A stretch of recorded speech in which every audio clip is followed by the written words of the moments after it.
From the book of John, chapter 20, verses 1 through 17. Early on the first day of the week, while it was still dark, Mary Magdalene went to the tomb and saw that the stone had been removed from the entrance. So she came running to Simon Peter and the other disciple, the one Jesus loved, and said, "They have taken the Lord out of the tomb, and we don't know where they have put him." So Peter and the other disciple started for the tomb. Both were running, but the other disciple outran Peter and reached the tomb first. He bent over and looked in at the strips of linen lying there, but did not go in. Then Simon Peter came along behind him and went straight into the tomb. He saw the strips of linen lying there, as well as the cloth that had been wrapped around Jesus' head. The cloth was still lying in its place, separate from the linen. Finally, the other disciple, who had reached the tomb first, also went inside. He saw and believed. They still did not understand from Scripture that Jesus had to rise from the dead. Then the disciples went back to where they were staying. Now Mary stood outside the tomb crying. As she wept, she bent over to look into the tomb and saw two angels in white seated where Jesus' body had been, one at the head and the other at the foot. They asked her, "Woman, why are you crying?" "They have taken my Lord away," she said, "and I don't know where they have put him." At this, she turned around and saw Jesus standing there, but she did not realize that it was Jesus. He asked her, "Woman, why are you crying? Who is it you are looking for?" Thinking he was the gardener, she said, "Sir, if you have carried him away, tell me where you have put him, and I will get him." Jesus said to her, "Mary." She turned toward him and cried out in Aramaic, "Rabboni," which means teacher. Jesus said, "Do not hold on to me, for I have not yet ascended to the Father.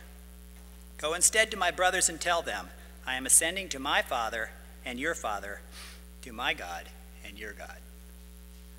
Blessings, Hunter. Thank you, Jerry, for your reading and your grace.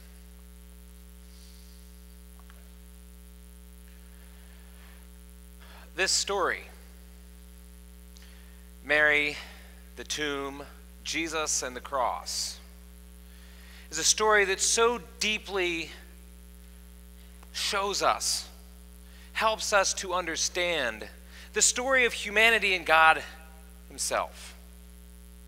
You see, the tomb, the cross, Good Friday, and Saturday, the day before Sunday,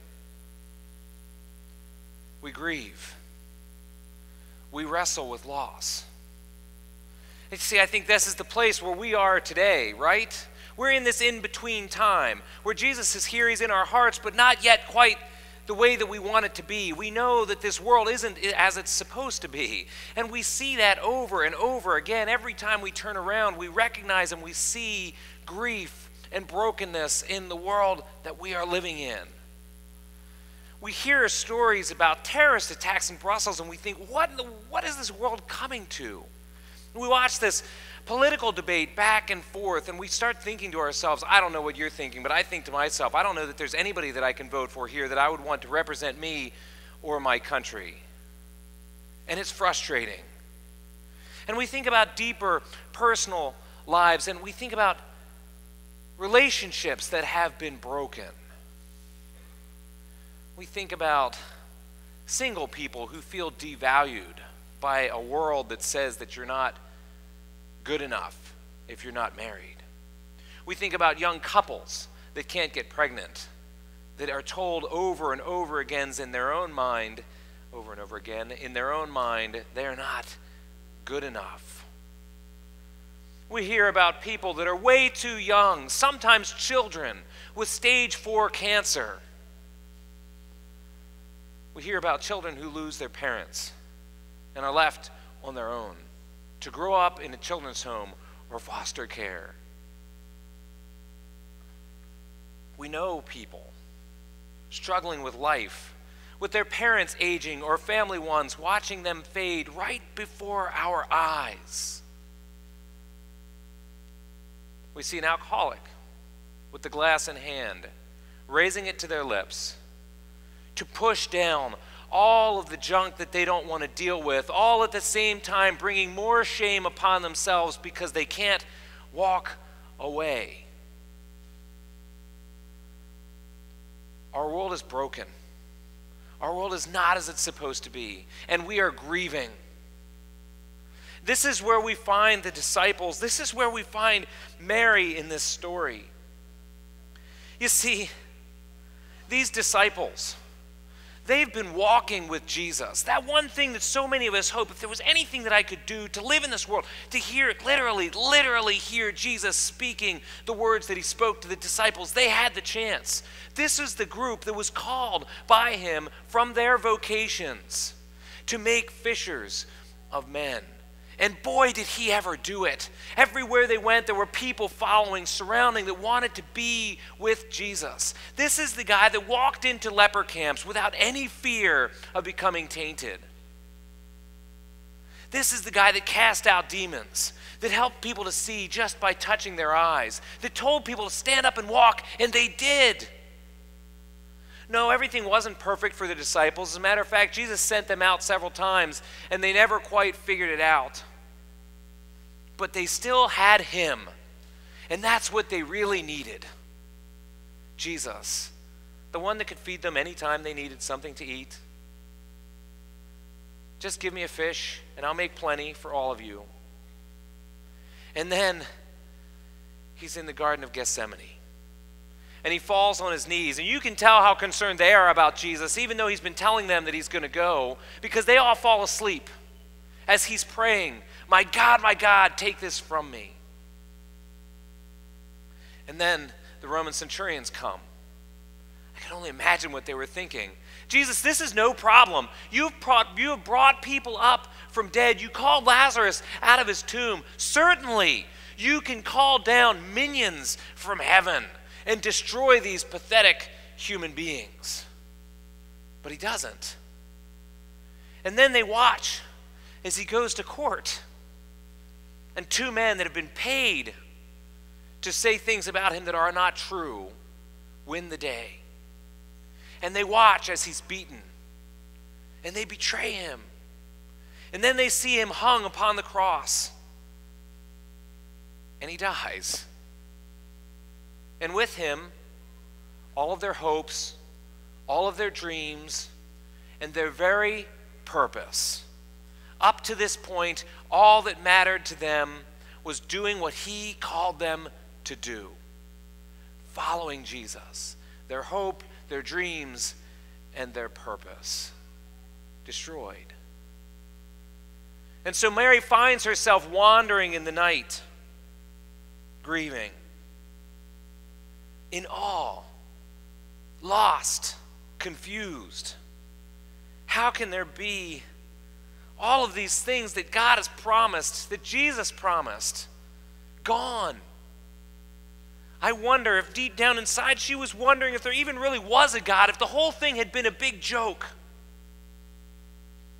And she's going to the tomb to lay her hand on that tombstone, praying one more prayer, trying to let go one last time. And she gets there, and the tomb is rolled away. And she looks inside, no Jesus. Are you kidding me?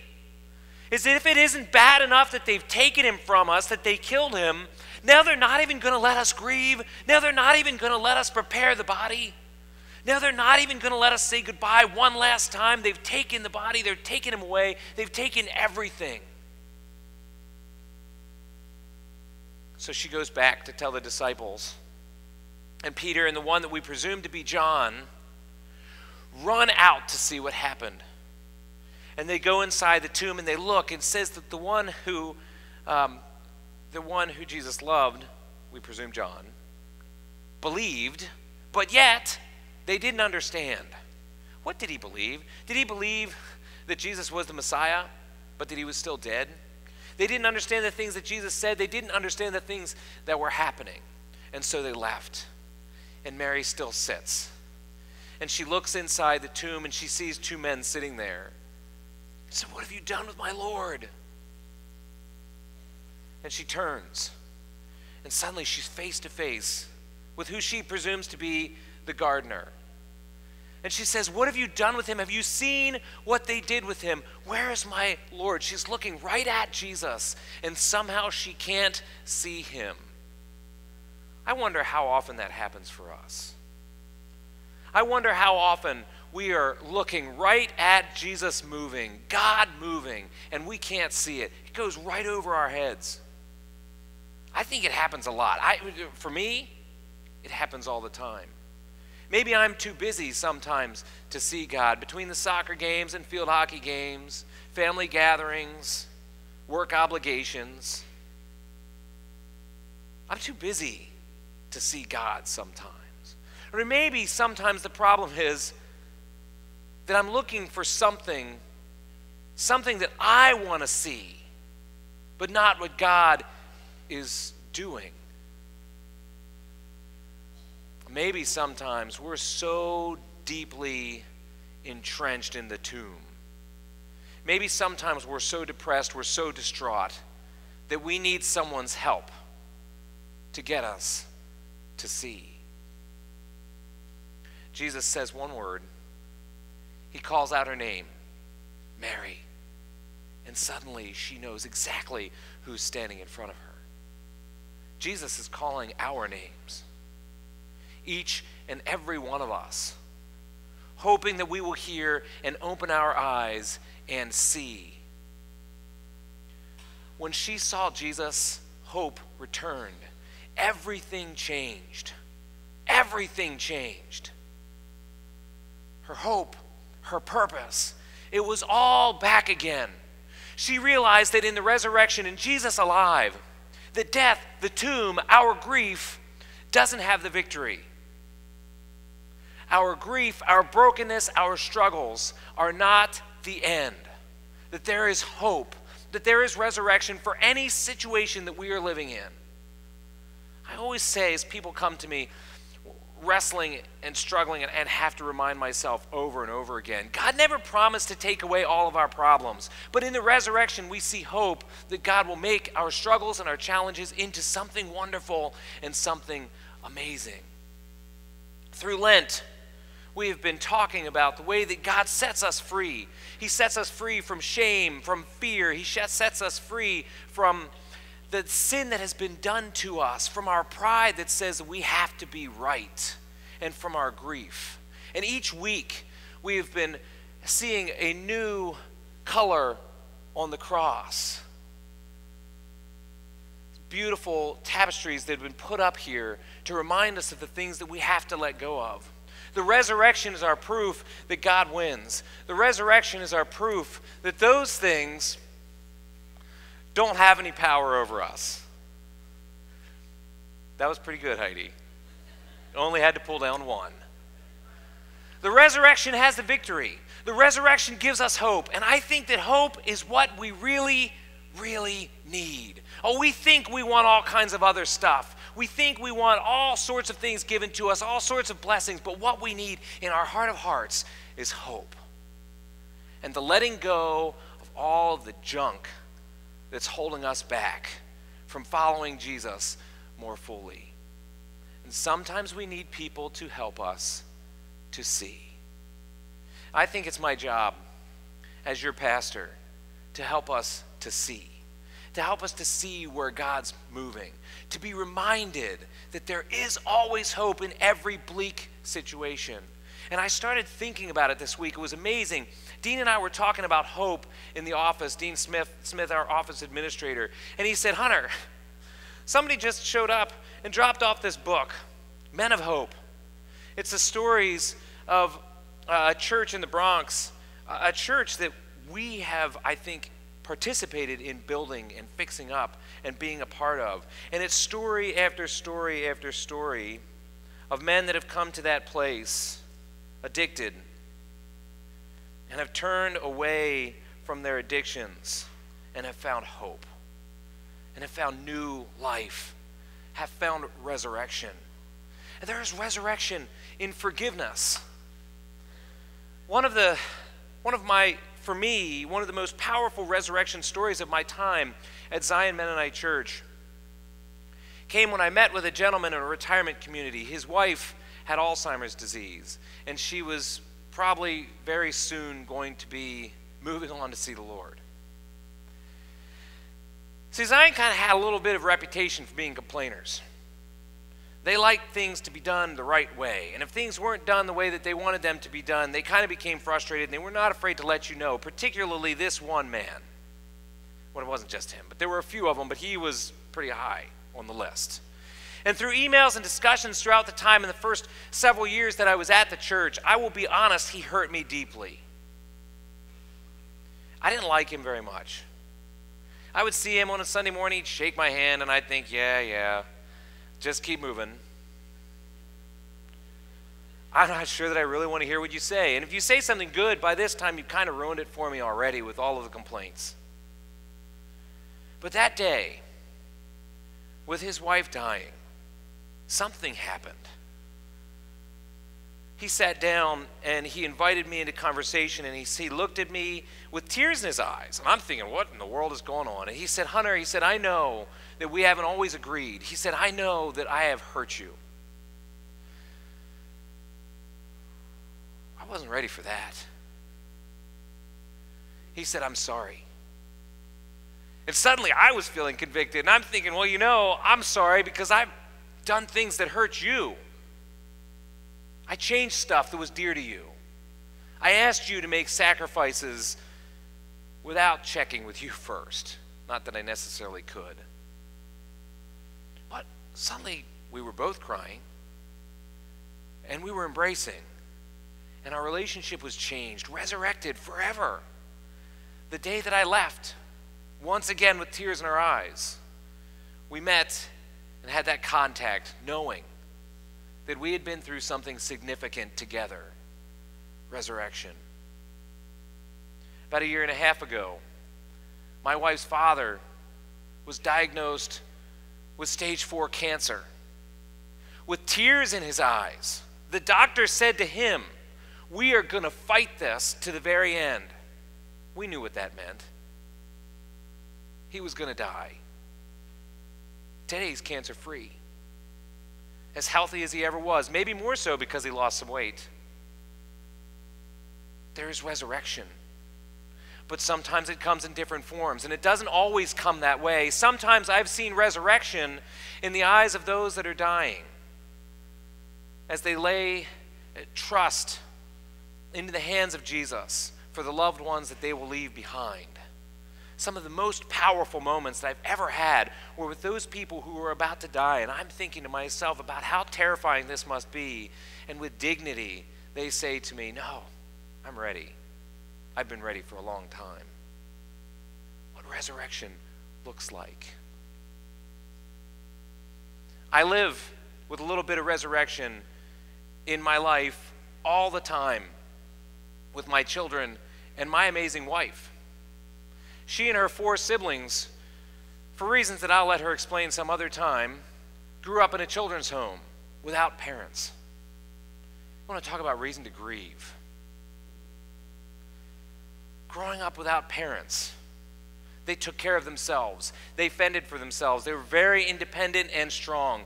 All went to college, graduating from college, being successful all over the place. But the most amazing thing that they have had the opportunity to is raise children and to be parents, giving their children something that they never had the opportunity to experience.